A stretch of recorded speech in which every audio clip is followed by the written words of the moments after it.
দেখতে পাচ্ছেন চমৎকার একটি বাচ্চা, এক পেয়ার বাচ্চা পাইছি, খুবই সুন্দর। এরা আগামী বছর জন্য প্রস্তুত করব, আগামী বছর সৈনিক হবে। এই যে হচ্ছে ফেদার, কেবল ইয়াদের সপ্তাহখানিক হয়েছে থর থেকে বের করছি। খুবই সুন্দর বাচ্চা।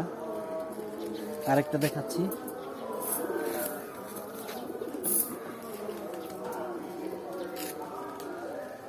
সম্ভবত এটা নর বাচ্চা হবে।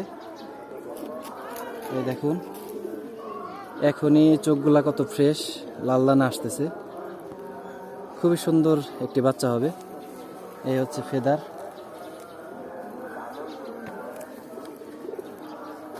চমৎকার বাচ্চা জোড়াটি, খুবই সুন্দর বাচ্চা, অসাধারণ একটি একজোড়া বাচ্চা, খুবই চমৎকার। এরা আগামী বছর উড়বে, আগামী বছর পাল্লায় যাবে। আগামী বছরের জন্য এদেরকে প্রস্তুত করবে। তো কেমন লাগলো বাচ্চা জোড়া, সবাই অবশ্যই মতামত দেবেন। ধন্যবাদ সবাইকে, ভালো থাকুন। আসসালামু আলাইকুম।